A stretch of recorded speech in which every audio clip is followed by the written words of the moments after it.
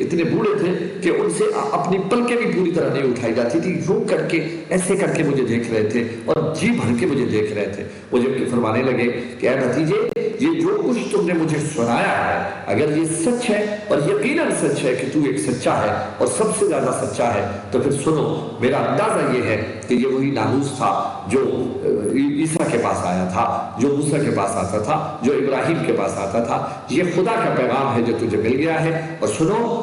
یہ سب اگر میرے اندازے درست ہیں تو آپ نبی آخر الزمان ہو، اور یاد رکھنا پھر ایک وقت آئے گا کہ یہی مکہ والے جو آج تجھ سے بڑی محبتیں کرتے ہیں، ایک وقت آئے گا تیرے خون کے پیاسے ہو جائیں گے اور تجھے یہاں سے نکلنے پہ مجبور کر دیں گے۔ میرے بچے، اگر میں اس وقت تک زندہ رہا تو میرا دل کرتا ہے میں تیرے جانثاروں میں اور تیرے وفاشاروں میں شامل ہو جاؤں اور تیرا مربی بنوں اور تیرا پشتیبان بنوں، لیکن خیر ان کی زندگی نے یہ وفا نہیں کی تھی۔ تو یہ ورقہ بن نوفل نے سب سے پہلے آفیشلی وحی کے سننے کے بعد یہ پیش گوئی کر دی تھی کہ یہ اللہ کے کنفرم پیغمبر ہے اور یہ جو اقرا بسم ربک الذی خلق ہے یہ پیغام حق ہے جو خدا کی طرف سے آیا ہے۔ اس کے بعد ہم دیکھتے ہیں کہ پھر حضور نے اس کے نتیجے میں خفیہ تبلیغ کا آغاز کیا اور تقریباً ایک 3 سے 6 مہینے تک کا وقت ملتا ہے ہمیں، جو خاموشی کا زمانہ تھا جس میں کوئی وحی نازل نہیں ہوئی، اور اس کے بعد پھر جب وحی نازل ہوئی تو وہ اس کو اس درمیانے عرصے کو فطرت الوحی کہا جاتا ہے کہ وحی کے رک جانے والا عمل۔ پھر ایسا ہوا کہ حضور اس پہ غار حرا میں نہیں گئے، اپنے ہی گھر میں موجود تھے ایک روز کہ اچانک ایسا ہوا کہ وہی فرشتہ جو انہیں آیا تھا اس نے کیا کیا کہ آسمان پہ حضور کی نگاہ پڑتی ہے اور حضور دیکھتے ہیں کہ کرسی پر ایک شخص بیٹھا ہوا اور کرسی زمین کی طرف آ رہی ہے، تو حضور سے حرم میں گھر میں موجود تھے۔ اس دن بھی ایسے جلدی سے اندر کمرے میں بیڈ روم میں گھسنے لگے اور سیدہ خدیجہ کو آواز دی کہ دستیرونی، مجھے کمبل اڑا دو، مجھے کمبل اڑا دو۔ وہ حیران نہیں کہ آج تک نہ کوئی آیا نہ کوئی گیا، یہ ہوا کیا ہے، کیا ہو گیا میرے سرتاج کو؟ وہ جب اندر تشریف لے جاتے ہیں تو وہاں پھر انہوں نے چادر اوڑھ لی اور جب چادر اوڑھ کے لیٹے پڑے ہیں پتہ تب چلا جب حضور کے قدموں میں جناب جبرائیل آ کے کھڑے ہیں اور حضور سے کہہ رہے ہیں یا ایھا المدثر قم فانذر ربک فکبر وثیابک فطہر والرجز فاہجر۔ یہ 5 آیات سورۃ المدثر کی ہیں جو 29ویں پارے میں، یہ دوسری وحی ہے۔ تو اس دوران خفیہ تبلیغ چل رہی تھی، اس خفیہ تبلیغ کے نتیجے میں سب سے پہلے جس نے کلمہ پڑھا ہے میرے نبی کا وہ سیدہ خدیجہ رضی ہے۔ دوسرا کلمہ جس بندے نے پڑھا ہے مردوں میں سے جس نے، وہ جناب سیدنا ابوبکر صدیق رضی اللہ تعالیٰ عنہ، مردوں میں ان کو اعزاز ہے۔ غلاموں میں حضرت انس جو ہے ان کو یہ حضرت زید کو یہ شرف حاصل ہوا کہ انہوں نے کلمہ پڑھا ہے، اور بچوں میں جس بندے نے سب سے پہلے کلمہ پڑھا ہے وہ سیدنا علی کرم اللہ وجہہ ہیں۔ اور سیدنا علی نے کلمہ کیسے پڑھا؟ کیونکہ ابھی میں آپ کو بتایا کہ ان کی کفالت حضور کے ہاں ہو رہی تھی، اور انہوں نے ایک دن دیکھا کہ جب حضور کے کمرے کی طرف وہ آئے، ان کی ایک مبارک اس وقت تقریباً 9 سے 10 سال ہو چکی تھی، تو انہوں نے دیکھا کہ سیدہ خدیجہ اور حضور صلی اللہ علیہ وسلم کسی خاص طریقے سے عبادت میں مشغول ہیں۔ تو جب یہ حیران ہوئے کہ یہ کیا کر رہے ہیں، یعنی رکوع اور سجدے کی کیفیت، تو جب وہ سلام پھیر کے فارغ ہوئے اور گفتگو کا آغاز ہوا تو پوچھے لے کہ آپ حضرات یہ کیا کر رہے تھے، جیسے بچے بڑوں سے پوچھتے ہیں۔ تو حضور نے فرمایا ہم اپنے اللہ کی عبادت کر رہے تھے۔ تو اس نے کہا یہ کیسے کرتے ہیں؟ میں کر سکتا ہوں؟ آپ نے فرمایا آپ کر سکتے ہو۔ تو نے کہا میں کیسے کروں گا؟ حضور نے فرمایا آپ کو کلمہ پڑھنا پڑے گا۔ انہوں نے کہا کلمہ؟ تو پھر آپ نے حقیقت ساری سمجھائی۔ انہوں نے کہا مجھے کلمہ پڑھائیے۔ تو حضور نے فرمایا میں ضرور پڑھاؤں گا، لیکن آپ چونکہ میرے چچا کے بیٹے ہو تو ملکیت ان کی ہو تو اپنے بابا سے مشورہ کر لو کہ وہ تمہیں کیا کہتے ہیں۔ انہوں نے باقاعدہ جناب سیدنا ابو طالب سے جا کے پوچھا کہ میں نے وہ کام جو محمد رسول اللہ کر رہے ہیں میں نے وہی کام کرنا ہے، میں نے ویسے ہی کرنا ہے۔ تو انہوں نے اجازت دی کہ ضرور بیٹے آپ ایسا کرو۔ تو یوں بچوں میں جناب سیدنا علی کرم اللہ وجہہ نے ابتدا میں کلمہ پڑھا۔ تو یہ دعوت خفیہ تھی۔ اس خفیہ دعوت میں بڑے کلیبر کے لوگ مسلمان ہو گئے، جن میں حضرت عثمان بھی مسلمان ہو گئے، حضرت طلحہ، حضرت زبیر، حضرت سعد بن وقاص، دوسرے عشرہ مبشرہ میں سے موسٹلی بندے جو ہیں اس موقع پر کلمہ پڑھ چکے تھے، اور یہ خفیہ تبلیغ کا پھر معاملہ چل رہا تھا۔ پھر اچانک اللہ کی طرف سے حکم آیا کہ وَأَنذِرْ عَشِيرَتَكَ الْأَقْرَبِينَ، پھر آپ اس دعوت عام شروع کیجئے، اب خفیہ دعوت کی ضرورت نہیں ہے۔ پھر آپ نے اہل قریش کو بلایا اور ان کو جبل صفا پہ بلایا اور ان کو دعوت دی کہ میں آپ سے، وہ سب کچھ سارے اہل قریش آ گئے، یا معاشر القریش، ان کو بلایا گیا۔ حضور نے ان کے سامنے صرف یہ پوچھا کہ میں پہاڑی پہ کھڑا ہوں، اور میں اگر آپ لوگوں سے یہ کہوں کہ پہاڑی کے دوسری طرف سے دشمن جو ہے وہ آپ کے اوپر حملہ آور ہونے والا ہے تو آپ لوگ کیا میری بات مان لو گے؟ تو سب نے کہا کہ کیوں نہیں مانیں گے، کیونکہ تو جھوٹ بولتا ہی نہیں، تو نے کبھی جھوٹ نہیں بولا، تیرے ریکارڈ میں کبھی جھوٹ کی بات ہی نہیں ہے، تو سب سے سچا ہے، تو کہے گا کہ ادھر سے دشمن آ رہا ہے تو ہم یقیناً مان کے تیری بات پر لبیک کہیں گے اور ہم الرٹ ہو جائیں گے۔ حضور نے فرمایا میں پھر تمہیں اس سے بھی بڑے نقصان کی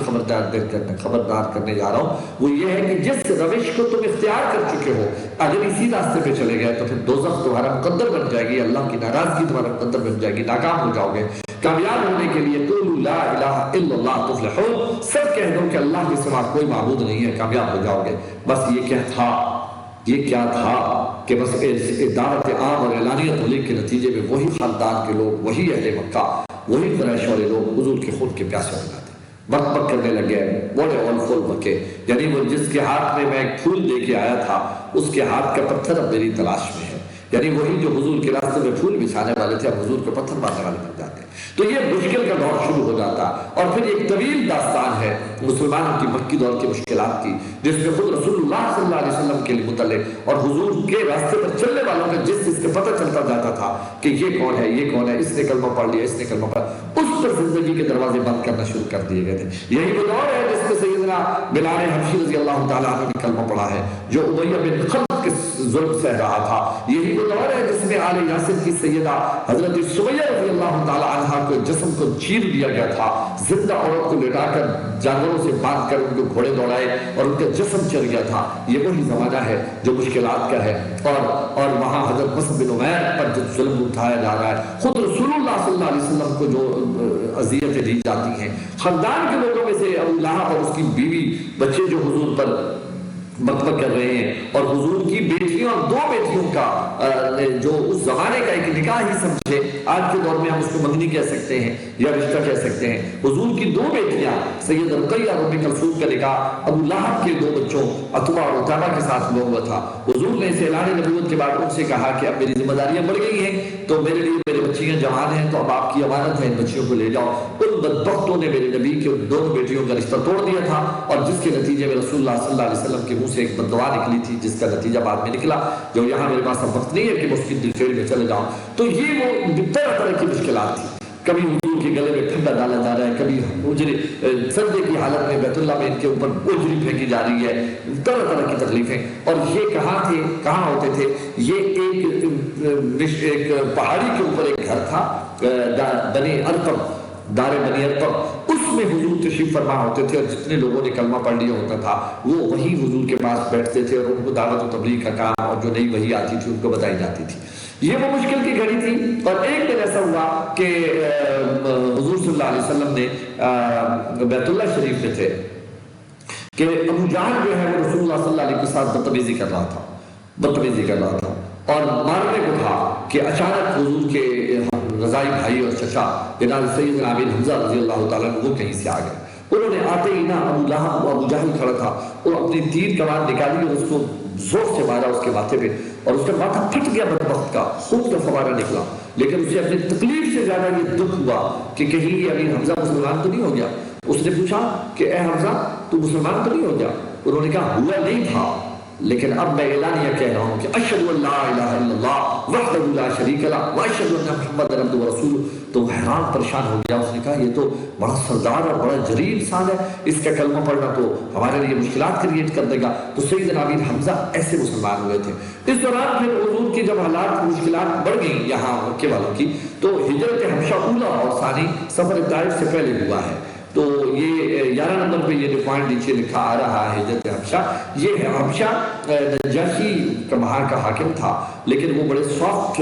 اسپوکن لوگ تھے، عزت کرنے والے لوگ تھے۔ تو صحابہ کرام کی ایک مختصر جماعت جس میں کوئی درجن بھر افراد تھے، جن میں سے زیادہ مرد اور تھوڑی سی خواتین تھیں، وہ ہجرت کر کے جاتی ہیں، اور ان لوگوں نے ان کو اچھی طرح اکوموڈیٹ کیا۔ تو ایک آپشن پیدا ہو گیا کہ چلو یہ ایک طریقہ ہے کہ ہم چلو یہاں اگر زندگی تنگ ہو رہی ہے تو ہم کسی دوسری جگہ پہ نکل جائیں۔ پھر کچھ عرصے کے بعد ہجرت حبشہ ثانی ہوتی ہے تقریباً 7 نبوی میں، تو وہ جو تھی اس وقت پھر اس میں تقریباً 100 اراؤنڈ لوگ جاتے ہیں، جن میں بڑے بڑے کیلیبر کے لوگ بھی گئے، جن میں حضرت عثمان اور حضرت بی بی رقیہ حضور کی صاحبزادی جو ہیں وہ بھی تھی، حضرت جعفر طیار تھے اور دیگر لوگ تھے۔ تو پیچھے پھر مکے والے وہاں پہنچتے ہیں، انہوں نے جا کر نجاشی کو شکایت لگائی کہ یہ ہمارے باغی ہیں، ہم سے بھاگ کے آئے ہیں، یہ ہمارے مجرم ہیں، ہمارے حوالے کرو۔ اس نے پھر وہاں کہا کہ اچھا ایسی بات ہے تو ابھی ہم دیکھ لیتے ہیں کہ یہ باقی ایسے لوگ ہیں۔ تو اس نے کہا کہ مسلمانوں سے کہ آپ میں سے کوئی ایسا ہے جو مجھے بتا سکے کہ آپ کے پاس کیا تعلیمات ہیں، اور دوسری بات یہ ہے کہ یہ جو الزام لگا رہے ہیں کیا وہ سچ ہیں؟ تو جناب حضرت جعفر رضی اللہ تعالیٰ عنہ نے کھڑے ہو کر وہاں اس کے لکے میں ایک تقریر کی. اس تقریر میں انہوں نے جو کمال کیا تو انہوں نے قرآن کا وہ پورشن جو سورۃ مریم کا ہے وہ اس کی ابتدائی آیات پڑھنا شروع کر دیں. وہ کہتے ہیں کہ جب وہ پڑھ رہے تھے، کیونکہ وہ عیسائی تھا اور سچا عیسائی تھا، اس نے وہ جب کلام حق سنا تو اس میں ساری حضرت مریم کی ولادت اور پھر آگے سے سیدنا عیسیٰ علیہ السلام کا پیدا ہونا سارا واقعہ اس میں تھا. وہ عرب تھا اور عرب زبان کو سمجھ رہا تھا کہ قرآن کیا کہہ رہا ہے. تو کہتے ہیں یہ پڑھ رہے تھے، وہ رو رہا تھا، اتنا رو رہا تھا کہ اس کیفیت کا معاملہ اس کے پورے محل کے اندر موجود اس کے رفقاء اور وزراء اور سفراء پر بیداری ہو گیا. پوری تقریر کر کے جعفر نے فرمایا کہ ہم تو جنگلی لوگ تھے، ہم تو زندگی کے زندگی تھے، ہم جاہل لوگ تھے، ہم تو بیٹیوں کو مار دیتے تھے، عورت کو پاؤں کی جوتی سمجھتے تھے، زنا شراب کباب عام تھا، چوری ڈکیتی ہمارے لیے عام تھی. یہ مرد کلندر ہمارے درمیان کیا ہے؟ ہمیں تو اتنے انسانیت کے حد سے ہمکنار کر دیا، ہمیں خدا کا پتہ دیا ہے، خدا والوں کا پتہ دیا. جب وہ ساری سنی تو اس نے اس کے بعد اعلان کر دیا. اس نے اہل مکہ سے کہا کہ یہ بالکل صحیح لوگ ہیں اور میں اعلان کرتا ہوں کہ یہ جو آئے ہیں میرے مہمان ہیں، میرے سر آنکھوں پر اور بھی کوئی آئے گا تو ہم اس کو بھی اکوموڈیٹ کریں گے، اور ان کے پیچھے کوئی آئے گا تو ہم اس کو اپنا دشمن سمجھیں گے، اس کے خلاف جنگ کریں گے. تو وہاں مکہ والے اپنا سمجھ لے کے واپس آتے ہیں. تو عزیز صلوات اللہ، اس کے بعد آپ دیکھتے ہو کہ سیدنا حمزہ رضی اللہ تعالیٰ عنہ کا جو معاملہ ہوا، اور اس کے بعد دوسرا کریکٹر جو بہت ہی یعنی نامی گرامی کریکٹر ہے جس سے کلمہ حق نصیب ہوا، جو کہ پوری میرے نبی کی جماعت میں اپنے طرز کا ایک منفرد انسان ہے، وہ جناب سیدنا عمر فاروق رضی اللہ تعالیٰ عنہ ہے. یہ یاد رکھیے کہ یہ حضرت عمر اس معاشرے میں ایک اتنے بڑے لیول کے انسان ہیں کہ ان کی جو پہچان ہے وہ عام نہیں تھی. تو دو بندے ایسے تھے جو بڑے جری اور طاقتور اور جس کے ساتھ کھڑے ہو جائیں وہ سائڈ تکلیف ہو جاتی تھی. تو ان میں سے ایک یہ نمبر 1 پہ یہ تھے سیدنا عمر بن خطاب، اور دوسرا تھا عمر بن حشام جو ابو جہل کے نام سے مشہور تھا. تو میرے نبی نے اللہ کی دربار میں درخواست کی کہ یا اللہ جھولی پھیلا دی کہ یا اللہ ان دو میں سے کوئی ایک تو کم سے کم مجھے بھی دے دینا، میری جماعت کے اندر بھی توڑا آ جائے اور ہم بھی ذرا کھل کے جی سکیں اور تیرا پیغام گلی گلی میں عام کر سکیں. تو جو رسول اللہ صلی اللہ علیہ وسلم کی دعا قبول ہوتی ہے. اور سیدنا عمر فاروق رضی اللہ عنہ کی جو ننگی تلوار لے کر مکہ کی گلی میں جا رہے تھے کہ جا کر حضور کو قتل ہی کر دوں کہ بھی یہ روز کا جو مسئلہ بنا ہوا سوسائٹی میں بھوچال آیا ہوا ہے اس کو ختم کرتے ہیں. تو اسے پتہ چلا کہ اس کی تو بہن اور بہنوئی مسلمان ہو چکے ہیں. پھر وہ گھر جاتے ہیں، جھگڑا ہوتا ہے. پھر جب وہ ہوش ٹھکانے آتا ہے تو وہ میرے نبی کی دعا کا اثر پہنچا تو عمر کا دل جو پتھر تھا وہ گم ہو چکا تھا. اس نے درخواست کی کہ میں فوری طور پر نبی علیہ السلام کی خدمت میں حاضری کا شرط چاہتا ہوں. تو ان کی بہن نے بتایا کہ تیرا ارادہ اگر ٹھیک ہے تو پھر جاؤ، دار بنی ارقم کے اندر اللہ کا محبوب تشریف فرما ہے، ان کی خدمت میں جاؤ اور زیارت کرو اور ان کے قدموں میں سر رکھ کے اپنا سب کچھ حاصل کرو. پھر وہ یوں جاتے ہیں اور اس وقت سیدنا امیر حمزہ نے اندر سے دروازہ کھولا. حضور نے کہا کھول دو دروازہ، اگر وہ اچھی نیت سے آیا ہے تو ہم اس کے انتظار میں بیٹھے ہیں، اگر بری نیت سے آیا تو ہم زیادہ ہیں ہم اس کو دیکھ لیں گے. لیکن وہ جیسے ہی کہتے ہیں کہ کمرے میں داخل ہوئے تو رسول اللہ کی نظر پڑی تو انہوں نے تلوار پھینکی اور نبی کے قدموں سے لپٹے، روئے، اتنا روئے جیسے بچڑا ہوا بچہ ماں کے پاس آ کے گود میں سر رکھ دیتا. اور حضور ان کی پیٹھ سہلا رہے ہیں اور پھر جیسے وہ ذرا نارمل ہوتے ہیں تو عرض کرتے ہیں یا رسول اللہ بس مہربانی کیجئے مجھے جلد از جلد کلمہ پڑھا دیجیے اس سے پہلے کہ میرے جسم سے جان نہ نکل جائے. اور انہوں نے کلمہ پڑھا اور نعرہ تکبیر بلند ہوا اور انہوں نے وہاں حضور سے عرض کیا رسول اللہ مجھے صرف اتنا بتائیے کہ یہ تبلیغ آپ کر رہے ہیں، یہ جو اعلان آپ نے کیا، یہ تو دعوت آپ دے رہے ہیں، اس میں کوئی شک ہے؟ حضور نے فرمایا کوئی شک نہیں، یہ تو اللہ کا بالکل مضبوط اور کائنات کا سب سے بڑا سچ ہے. تو فرمایا یا رسول اللہ پھر اندر چھپ چھپ کے کیوں؟ باہر نکلیے میدان میں، نکلتے ہیں ہم جا کر اللہ کا کلمہ پیش کر رہے ہیں، ہم کون سے جرم کر رہے ہیں؟ حضور نے فرمایا عمر اسی لیے تو میں نے تمہیں اللہ سے جھولی پھیلا کے مانگا ہے. تو ساری دنیا جتنے صحابہ میرے نبی کے مرید بن گئے لیکن یہ مراد رسول بن کے آیا، اس کے لیے حضور نے جھولی پھیلائی تھی، اسے مانگا تھا. تو یوں پھر حضرت عمر نے کہا یا رسول اللہ نکلیے باہر. تو وہ جتنی بھی 25-30 لوگوں کی جماعت اندر اس وقت دار بنی ارقم میں موجود تھی، وہ رسول اللہ صلی اللہ علیہ وسلم کی قیادت میں ان کی میت میں حضرت عمر کو ساتھ لے کر ہاتھوں میں ہاتھ ڈال کر اور پہاڑی سے نیچے اترتے ہیں اور کلمہ تکبیر بلند کرتے ہوئے آتے ہیں، لا الہ الا اللہ کا ورد کرتے ہوئے نیچے بیت اللہ کی طرف اترتے ہیں کہ وہ نشیبی جگہ پہ تھا. تو بھوچال آ گیا پوری سوسائٹی میں کہ یہ کیا ہو گیا، یہ کہاں سے ان لوگوں کو بے زبانوں کو زبان مل گئی، یہ تو کھڑے نہیں ہوتے تھے، چھپنے والے نکل کے کیسے آ گئے. تو حضرت عمر نیچے آتے ہیں، دنیا سطح کی عالم میں مرد اور عورتوں ہزاروں کی تعداد میں کھڑے ہیں، اور یہ بیت اللہ کی دیوار پہ چڑھتے ہیں جناب حضرت عمر، اور کھڑے ہو کر لوگوں کو للکار کے اعلان کرتے ہیں، تو دیکھو لوگوں، اگر کوئی اپنی زندگی سے تنگ ہے تو سامنے آ جائے، میں اس کی زندگی ختم کر دیتا ہوں۔ اگر کوئی اپنی بیوی کو بیوہ کرنا چاہتا ہے، اپنے بچوں کو یتیم کرنا چاہتا ہے، یا کوئی اور حوالہ ہے، تو سامنے آ جاؤ۔ سنو، آج محمد اکیلا نہیں ہے، خطاب کے بیٹے عمر نے آج کلمہ پڑھ لیا ہے، تو کوئی بھی خبردار آج کے بعد میری آنکھ سے در نبی کی طرف نہ دیکھے، اس لیے کہ آج ان کی جماعت میں میرا جیسا گناہگار بھی شامل ہو گیا۔ تو ایک عجب کیفیت تھی، ایک عجب کا، اور پہلی دفعہ حضور نے اپنے ساتھیوں کے ساتھ وہاں کے طواف کیا اور سجدہ شکر بجا لائے کہ اللہ نے ہماری جماعت کو آج اندر سے نکال کے باہر میدان میں لا کے کھڑا کر دیا ہے۔ لیکن آزمائشیں ابھی ختم نہیں ہوئی تھی، تو اس لیے یہ جو سفر طائف ہے جو 10 نمبر پوائنٹ پہ لکھا ہے، اس کے بعد حضور کو سفر طائف، جب ادھر 10ویں سال میں، نبوت کے 10ویں سال میں حضور کے 2 حادثے ہو گئے۔ وہ حادثے کیا ہو گئے کہ سیدہ خدیجہ کا بھی انتقال ہو گیا اور جناب ابو طالب کا بھی انتقال ہو گیا ایک ہی سال میں۔ اس کو عام الحزن کہتے ہیں، عام الحزن یعنی غم کا سال۔ اس غم کے بعد جب حضور نے دیکھا کہ اب مکے کے اندر میری بات سننے والے لوگ کم ہو گئے ہیں، اور دوسرا یہ کہ میرے لیے مشکلات اور اب بڑھ گئی ہیں، تو حضور نے ارادہ کیا کہ میں مکے سے باہر جا کر پیغام دیتا ہوں، اور پھر طائف کی وادی میں حضور تشریف لے گیا۔ لیکن طائف کی وادی میں جانا ایک بڑا خوفناک منظر بنا کہ حضور فرماتے ہیں میری زندگی کا سب سے مشکل دن جو تھا وہ طائف کا دن تھا، جب لوگوں کو اللہ کا پیغام دے رہا تھا، اور لوگ میری جان کے دشمن تھے، مجھے اتنا مار رہے تھے کہ مجھ سے چلا نہیں جاتا تھا، حتیٰ کہ کھڑا نہیں ہو سکتا تھا، اور میں بیٹھتا تھا تو لوگ مجھے میرے بازو سے پکڑ کے کھڑا کرتے تھے۔ وہ باش لڑکے جنہوں نے مجھے پتھر مار مار کے لوگ لوہان کیا تھا، میرے سر سے بہنے والے خون سے میرے جوتے بھر گئے تھے، لیکن میں کہہ رہا تھا یا اللہ بس تیرا کلمہ ہے تو تیرا حکم ہے، میں تیرے راستے میں یہ سب کچھ برداشت کر رہا ہوں۔ اتنے میں فرشتوں کی جماعت ہوئی، پہاڑ کے فرشتے والے نے کہا کہ میں پہاڑوں کو بس ملا دیتا ہوں، اس بستی والوں کا قیمہ بن جائے گا۔ دوسروں نے کسی نے کچھ کہا، کسی نے کچھ کہا، حضور نے فرمایا نانا کچھ نہ کرو، مجھے میرے رب نے رحمت للعالمین بنا کے بھیجا ہے، یہ بے وقوف ہیں، احمق ہیں، دیوانے ہیں، یہ مجھے سمجھتے نہیں ہیں، پہچانتے نہیں ہیں، یہ نہ صحیح تو میری آنکھ دیکھ رہی ہے کہ ان کی نسلیں کم سے کم کلمہ حق لے کے نکلیں گی، اور میدان عمل میں اللہ کے کلمے کی سربلندی بلند کریں گی۔ میں بددعا نہیں کر سکتا، میرے نبی نے بددعا نہیں کی۔ یہ طائف کا سفر یہ تکلیف دہ سفر تھا۔ اس کے بعد اللہ رب العزت نے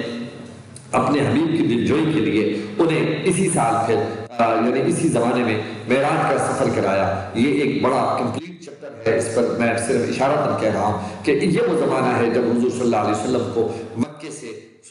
15 بارہ ہے سبحان الذی اسری بعبدہ لیلا من المسجد الحرام الى المسجد الاقصى الذی بارکنا حولہ لنریہ من آیاتنا انہ هو السمیع البصیر۔ یہ جو داستان ہے یہ اس زمانے میں ہوئی۔ اس کے سفر کے 2 حصے ہیں، ایک اسراء ہے جو زمینی سفر ہے، اور ایک معراج ہے جو زمین سے آسمانوں تک کا سفر ہے۔ یہ میرے نبی علیہ السلام کو یاد رکھیے گا فزیکل ہوا ہے، یہ خواب میں نہیں ہوا، یہ فزیکلی ہوا ہے، اور اس پر یقیناً بہت بڑا ایک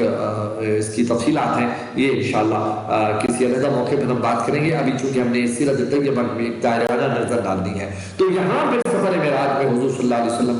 حضور کا قرب نصیب، پہلا آسمان، دوسرا، تیسرا، چوتھا، پانچواں، چھٹا، 7واں آسمانوں پہ گئے، انبیاء سے ملاقاتیں ہوئیں، بیت المقدس کے اندر سارے نبیوں کی میرے نبی نے امامت کرائی، اس لیے ان کو امام الانبیاء کہا جاتا ہے۔ پھر ہر آسمان پر جو معاملات تھے وہ دکھائے گئے، حتیٰ کہ اللہ نے ان کو جنت بھی دکھائی، دوزخ بھی دکھائی۔ پھر سدرۃ المنتہا پہ پہنچایا، جہاں جبرائیل نے کہا کہ یا رسول اللہ اگر آگے میں نے ایک قدم رکھا تو میرے پر چل کے راکھ ہو جائیں گے، میری اوقات ختم، آپ کی پرواز شروع۔ وہاں سے اللہ کا محبوب جو ہے یہ لباس بشری میں ملبوس، یہ انسانیت کو شرف بخشنے والا، یہ عظیم